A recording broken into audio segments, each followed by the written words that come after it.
Women's work. This chapter is not written for the purpose of adding one whisper to the impassioned controversies at present raging over women's work. So far as it is within our power, we shall refrain from taking sides with either that army which contends that woman is in every way the equal of man, and should be permitted to engage in all of man's activities on an equal footing with him, or with that other army which declares that woman's place is the home, and that every woman should be a wife, mother, and housekeeper.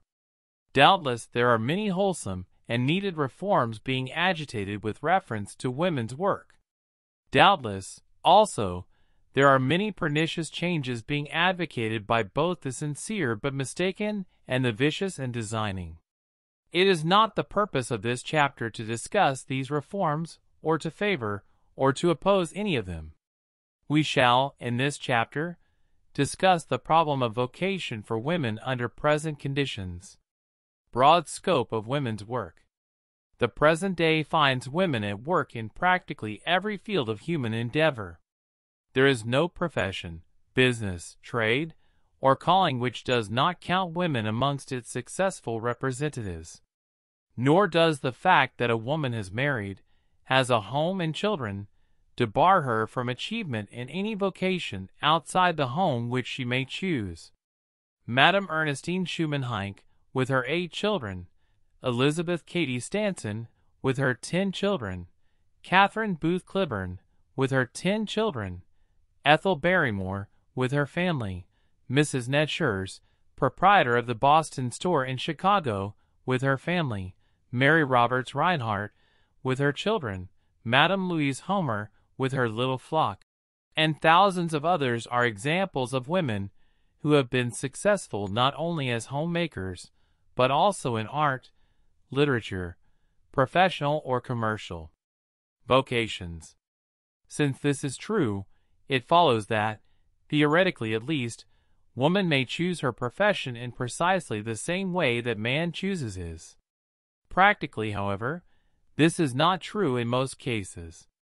Undoubtedly, a very large majority of women have happily married, are sufficiently provided for, and are happier, healthier, more useful, and better satisfied with life in the home than anywhere else.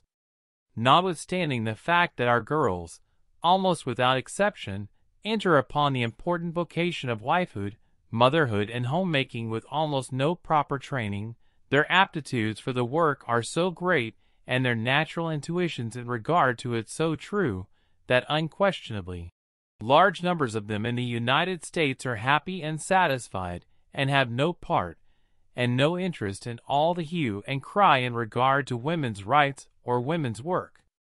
Women natural-born wives and mothers.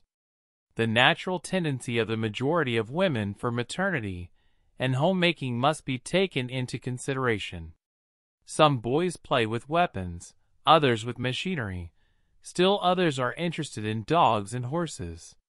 Some boys are natural traders, others love to hunt and fish, while you will find an occasional lad curled up in a big chair in the library absorbed in a book. But practically all girls play with dolls, which is a sufficient evidence of the almost universality of the maternal instinct in women. The pity is that our educational traditions, almost without exception, are those handed down to us from schools and universities, which educated boys and men only. We are therefore educating our girls to be merchants, lawyers, doctors, accountants, artists, musicians, in fact, almost anything but mothers. 20 years ago, this was universally true. Today, fortunately, the light has begun to break, and in many schools, both public and private, we are beginning to teach our girls domestic science, the care and feeding of infants, prenatal culture, home management, economic purchasing, and other such important subjects. Vocations for mothers. Occasionally we find a girl who has no talent for housework or home management. She is not particularly interested in it. She finds it monotonous and distasteful. For these reasons she probably does not do it well. On the other hand, she may have keen, reliable commercial instincts and be well qualified for a business career, or she may be educational, artistic, literary, or professional in type. Such a woman has, of course, no business trying to keep house. She may have a strong love nature and ardent maternal desires. If so, there is no reason why she should not marry and become the mother of children. If she does, however, she should turn the management of the home over to someone else and seek self-expression and compensation in the vocation for which she is best fitted. This, of course, is no easy matter. Many men either have violent or stubborn prejudices against any such arrangement. Whether or not she can take her true place in the world depends upon the courage, determination, tactfulness, and personal force of each individual woman. Women as teachers. There is one occupation for women which is thoroughly established, entirely respectable, socially uplifting, and fully approved by even the most conservative and fastidious. This is teaching. The result is that the profession of teaching, for women, is overcrowded and becoming more overcrowded. The work done is, on the whole, mediocre or worse, and, as a result of these two conditions, the pay is pitifully small considering the importance of the results. Because women can become teachers without losing one notch of their social standing in even the most hidebound communities, thousands of women become teachers who ought to be housewives. Thousands of others struggle in the schoolroom, doing work they hate and despise, for a miserable pittance, when they might be happy and successful in a store or an office.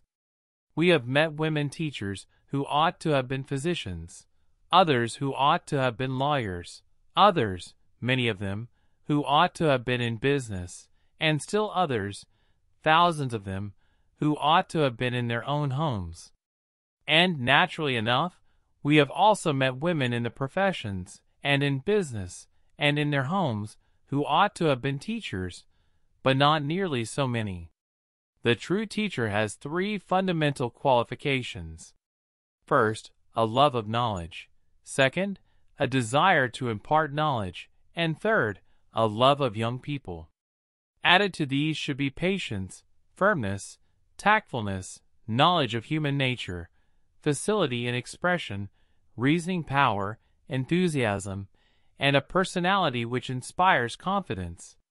Can any county superintendent discover these qualities by means of the examination upon which first, second, and third grade certificates are based?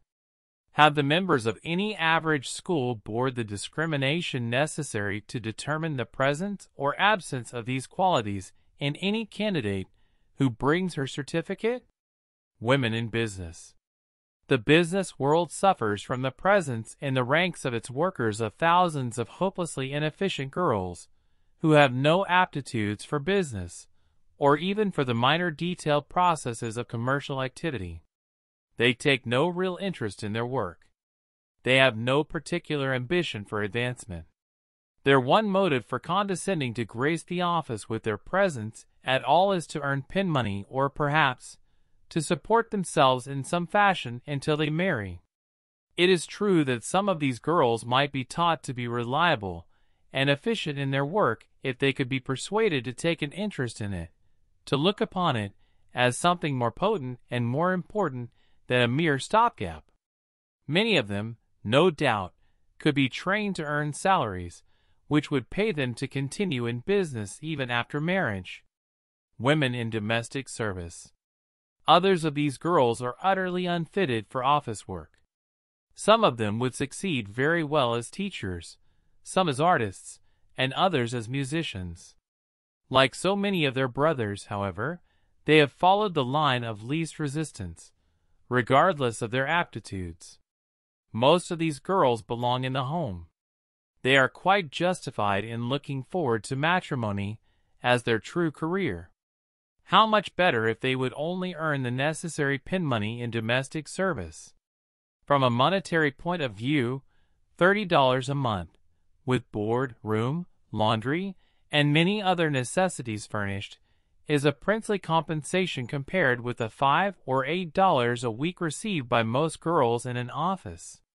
From an economic point of view, the coming into our homes of thousands of intelligent, fairly well-educated, trained, and ambitious young women would be a blessing and benefit. Socially, of course, the first young women who adopted such a radical change in custom would be pariahs. They would also, doubtless, suffer many hardships in the way of irregular hours, small, dark, stuffy rooms, unreasonable mistresses, no adequate place to entertain their friends, and other such injustices. But, with a higher and more intelligent class of household servants, doubtless these abuses would disappear. We opened this chapter with the disavowal of any intention to advocate reform. We make this one exception. We most earnestly hope that such a reform may be consummated.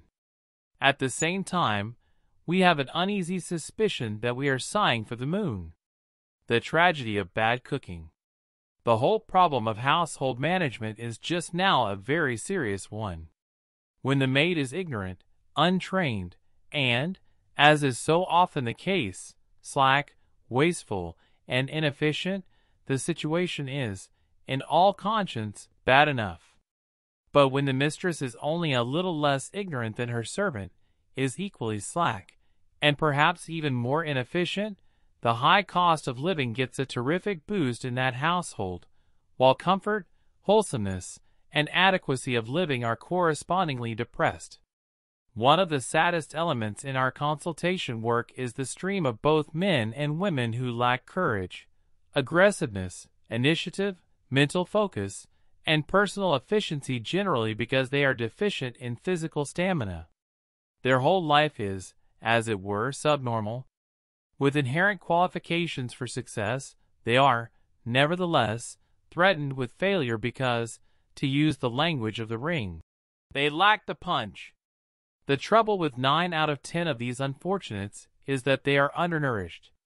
Not because they do not get enough food, but because their diet is not properly balanced, is served to them in incompatible combinations, is badly prepared, poorly cooked, unpalatable, and doubtless, in many cases, served in anything but an appetizing manner. Napoleon is quoted as having said that an army fights with its stomach. The man who goes out to do battle for commercial or professional success from an ill-managed and inefficient kitchen and dining room is as badly off as the army with an inadequate commissary department. Yet, while the commissary department of the modern army receives the most scientific and careful supervision, many a man must leave his kitchen in the hands of a wife who received her training in music, literature, modern languages, and classics, or in a business college, and of a servant who received what little training she has as a farm laborer in Europe.